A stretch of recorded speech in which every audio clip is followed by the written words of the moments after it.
So I'd just like to start by thanking the conveners for inviting me to present some new data to you today. I'd also like to thank my co-authors, especially my supervisors, Steve Barker at Cardiff and Tina Vanderflit at Imperial College in London. Thank you. You'll notice I've got two titles. The top one is the one that's advertised, and the punchline remains the same. I still have a new epsilon neodymium record to present to you today covering Termination 2, and I'm going to looking to use that record to explain how a late Atlantic meridional overturning circulation may help to explain this larger amplitude of deglacial CO2 rise that we see across Termination 2 when you compare it to Termination 1. So records have shown us that we have large amplitude variability of CO2 over the last 800,000 years. And associated with that, we have large changes in temperature and also ice volume. If we look sort of for the last 425,000 years ago, so from marine isotope stage 11 to the present, the last 5 glacial terminations, you'll notice that the deglacial, it looks fairly uniform in nature. This is the pattern, looks fairly uniform. But if I show you the peak deglacial CO2 levels that are reached for each of these terminations, you'll notice that actually the absolute amplitude, the amount of CO2 that is released to the atmosphere, varies quite significantly. And it's going to be this variation that we see that's going to be the focus of this talk. So it's very complicated, we all know that, and it's a multifaceted problem. So authors first started looking for a single mechanism to try to explain this glacial interglacial variability that we observe in the record, and couldn't find a single mechanism to explain that. And more recently, studies have looked at combining numerous mechanisms to try to explain it. And these are just 3 examples here of studies that have used numerous mechanisms to try to explain this variability, such as marine productivity, changes in temperature and salinity, and also ocean circulation. So why is it so complicated? And the reason is that CO2 records obviously come from ice cores, and these ice cores, they integrate lots of mechanisms, and so as such, we're unable to decipher when particular mechanisms occur during different times, and instead of which we just get kind of one overall picture. So imagine if you have 2 mechanisms occurring simultaneously in opposite directions, what you'd actually see in the record is no apparent change. So if we just look at Termination 1, you'll notice that the CO2 change is about 80 ppm across this termination, and it's split up into lots of different phases, and we would assume that that kind of means lots of different mechanisms. So if you look here at Heinrich Stadium 1, this pink bar here, you'll notice that we have a deglacial rise in CO2, and the same is true when we look here at the Younger Dryas. We have the same deglacial CO2 rise. But sandwiched in between the two is the Bowling Alarod, and apart from an initial increase that we see at the beginning, there's actually appears to be no apparent net change across this interval. And what we're proposing here is the Bowling Alarod as an example of one of these disguises, and that actually 2 mechanisms are occurring simultaneously in opposite directions, resulting in no apparent net change. So if we look to the ocean circulation, and look to these plots here, this green plot here is a protactinium thorium record from McManus in 2004, and directly below that in the red with the black line is an epsilon neodymium record from Natalie Roberts, 2010. And these show us that across this termination associated with this change in CO2, we see big changes in ocean circulation. And if you focus on the epsilon neodymium record for a second, which is this one here, you'll notice that during Heinrich Stadium 1, we have this less depleted, more southerly sourced waters influencing this site here in the North Atlantic. Then during the Bowling Alarod, we switched to more depleted northerly source waters, and then a return to these less depleted southerly source waters during the Younger Dryas. And these records in combination with each other suggest that we have a weakened state of AMOC during Heinrich Stadial, resulting in this deglacial CO2 rise, and then we have a deepening or a sort of strengthening of AMOC during the Bowling Alarod, and then again we have this resumption back to a weakened state during the Younger Dryas. So is that weird? Is that what we'd expect? Would we expect there, according to this CO2 record, for nothing to change, for nothing to happen? And I guess to answer that, we need to look at earlier analogues. So if we look at Heinrich Stadial events that occurred during non-terminal events, specifically we look at marine isotope stage 3, we would actually expect that during this deepening or strengthening of AMOC, we'd expect to see a decrease in CO2. And the same is true if we look to the models. They too would expect us to see a decrease in CO2 following a high mixtagial event. So if we look kind of another option, look at ventilation ages. These records here are from the South Atlantic now, and they suggest that we have, during high mixtagial, we have older ventilation ages, and we have a switch then in the bowling alley rod to younger ventilation ages and better preserved records in the South Atlantic. And if we use that in combination with the plots I just showed you, this would suggest that we have a more northern source water affecting the site during the bowling alley rod. And the carbon-14 records and ventilation ages shown here on the right from Skinner in 2013 suggest that we would expect Southern Ocean ventilation to cause this deglacial CO2 rise across all of this interval. And actually, what they see is that also during the bowling alley rod, we have North Atlantic ventilation.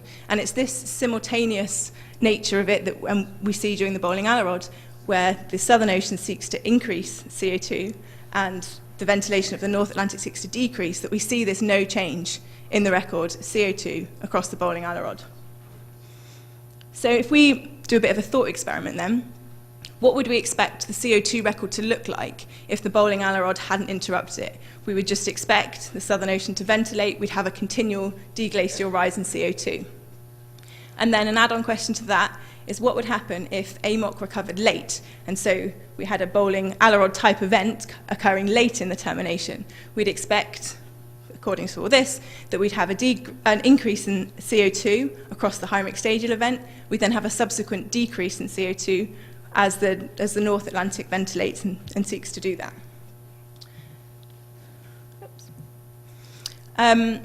So I guess to answer this question, we need to find terminations where the sequence of events is different, where we don't have the same order of events, so we can kind of try to understand a bit better about what's going on.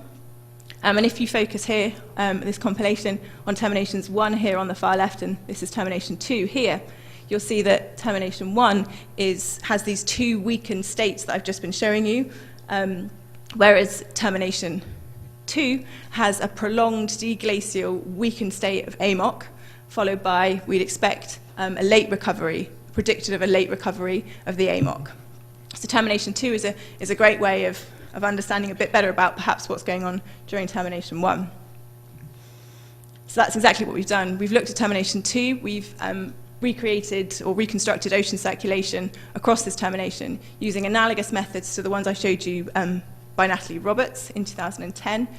We've used epsilon neodymium on fish teeth and debris from ODP site 1063, North Atlantic, the Bermuda Rise site. Our age model is fairly well constrained. We've produced a very high resolution planktic delta 18O record from in Flierdt.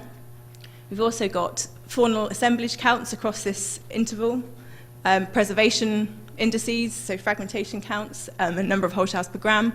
And so our age model is fairly well constrained.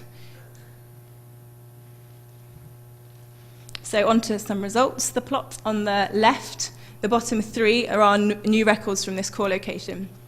In red is the epsilon neodymium plot shown, and very similar to that of Natalie Roberts for termination 1. And you'll notice that the purple plot here is a preservation indice. It's the number of whole shells per gram. And this plot is actually, this axis is actually linear. And then finally at the bottom we have a compilation of the benthic oxygen isotopes at this study site. And I guess the most impressive thing about this, I should say probably, is this switch we see. So we have these less depleted, more southerly, corrosive, because we've got very poor preservation, southern source waters during high mixtagial 11. We then have a switch to here to more depleted, northerly sourced waters during this late resumption of AMOC, which coincides with an amazing preservation peak in the record. And the great thing about the benthic ocean isotopes is we've been able to identify the precise timing as to when this happens in our record. And that is 129,500 years ago, and it's near instantaneous. It happens within 2 sediment samples in my core, which, if you believe our age model, is that results in less than 100 years that we have this near instantaneous shift between these southerly sourced and more northerly sourced waters. You'll notice that the absolute values of the epsilon neodymium plot in red are sort of reached not quite minus 16, but certainly minus 15 at this core site. And you'll see that actually it's far more depleted than any other of the waters influencing the site in the modern ocean. So we suggest here that this is because of the Labrador seawaters, or from Baffin Bay origin, reaching depth, reaching our core site. So if we compare the 2 terminations, so we look to compare termination 1 with termination 2, we put this all together,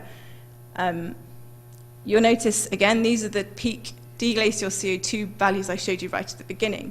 And the CO2 levels start from the same point in the termination, and actually termination 2, the absolute CO2 value that is reached is far greater than that for termination 1. And what we're suggesting here is that when you compare the peak deglacial CO2 level for termination 1, and you sort of plot that across to termination 2, the value reached for termination 1 when compared to termination 2 actually occurs so at the end of this late resumption, at the end of this deepened AMOC that we're seeing. And the peak CO2 value for termination 2 is never reached in termination 1. So what we're suggesting here is that the boiling Alarod interrupted this deglacial CO2 rise for termination 1 and prevented CO2 levels from reaching the height that they did for termination 2. So just some conclusions. Southern source deep waters dominate our core site during the deep North Atlantic, during termination 2, specifically Heinrich state 11. Our records show an abrupt, it's near instantaneous, a less than 100 years shift to more northern sourced waters at precisely 129,500 years ago at the beginning of marine isotope stage 5E. These very negative epsilon neodymium values for this transient AMOC deepening suggest that northern deep waters were dominated by Labrador Sea. And then finally, that this late recovery of AMOC during termination 2 may explain this larger amplitude of deglacial CO2 rise associated with the termination when you compare it to termination 1. That's it. Thanks very much.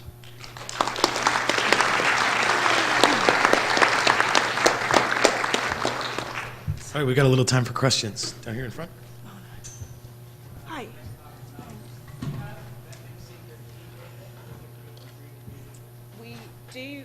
We do have benthic C13 data.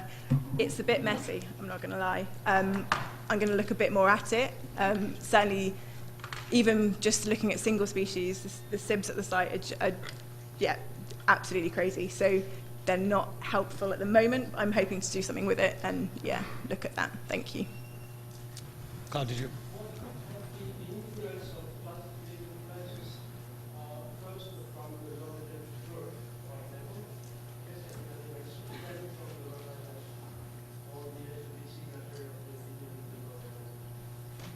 I haven't actually thought about that, and that's a very interesting question.